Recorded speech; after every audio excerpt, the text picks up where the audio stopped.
Já está aqui conosco a nossa companheira jornalista Vera Magalhães, por imagens, para quem nos acompanha pela internet. Tudo bem, Vera? Bom dia para você. Bom dia, Thiago. Bom dia a todo mundo aí no estúdio, a todo mundo que nos ouve e nos assiste no Jornal da Manhã. Ô Vera, o ministro Luiz Edson Fachin deu uma no cravo e outra na ferradura ao atuar como uma espécie de árbitro na contenda entre Rodrigo Janot e Michel Temer, é isso? Foi isso sim, Thiago. Veja que ontem ele deu duas decisões, uma exatamente no cravo e a outra na ferradura. Numa delas, ele negou a suspeição do Procurador-Geral da República, Rodrigo Janot, que havia sido pedida pela defesa do presidente Michel Temer.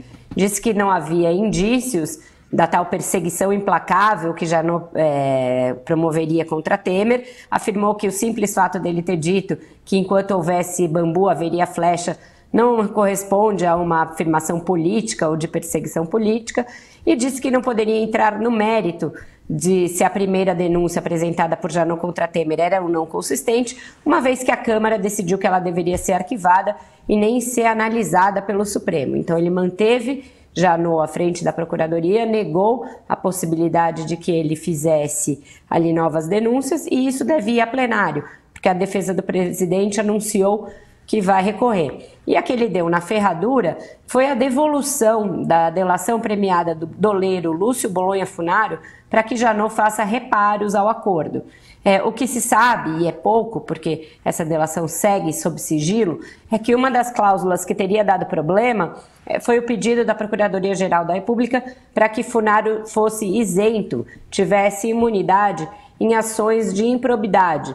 Isso já foi questionado no acordo da JBS, normalmente é colocado pela Procuradoria em acordos de delação, mas sempre questionado pelo Judiciário. O ministro Teori tirou isso, por exemplo, do acordo de delação do ex-senador, ex-presidente da Transpetro, Sérgio Machado.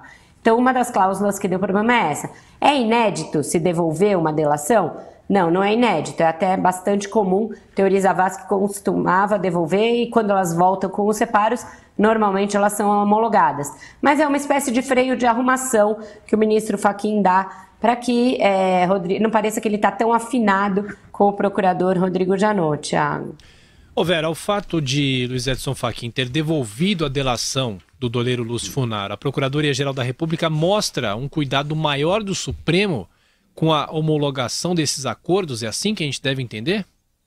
A gente discutiu bastante isso ontem no 3 em 1. O Andreasa via esse cuidado e falou que o fato dela não ser analisada a toque de caixa mostra esse cuidado. Sim, eu acho que tem uma preocupação, principalmente do ministro Fachin, que teve suas decisões bastante questionadas no caso da JBS. A gente vai se lembrar aqui que foi ali para plenário um pedido do governador do Mato Grosso do Sul, que suscitou questionamento de vários aspectos dos acordos de delação premiada, e houve muita divergência se eles deveriam ser feitos apenas pelo relator, se eles não deveriam ser submetidos ao plenário, se o Ministério Público tinha a primazia de fechar sozinho esses acordos e se eles poderiam ser objeto de questionamento posterior, depois no final da ação. E nesse último aspecto ganhou uma divergência que mostra que sim, que eles podem ser questionados ao final se não tiverem cumprido todas as cláusulas.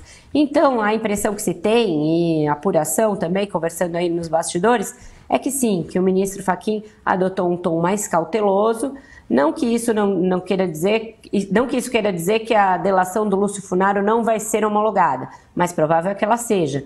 Mas ele se cerca aí de alguns cuidados para não ficar muito associado ao procurador-geral.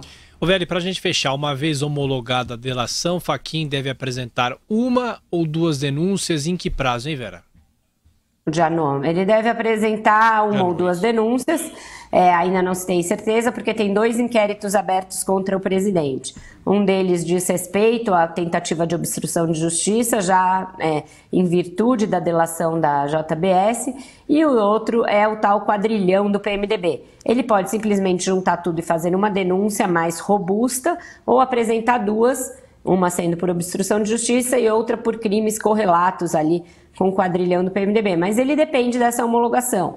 Então, o tempo para o procurador-geral vai se estreitando. A gente sabe que ele tem um mandato até 17 de setembro, mas tem um feriado aí no meio, a gente não sabe em que tempo o ministro Edson Fachin vai homologar essa delação, então o tempo vai se estreitando e vai ficando evidente que tem uma corrida mesmo contra o relógio na PGR para apresentar essas novas acusações contra o presidente. Vamos ver se isso vai ficar para os 45 do segundo tempo, Thiago, ou se ele consegue apresentar antes do feriado de 7 de setembro. É verdade, semana que vem tem feriado.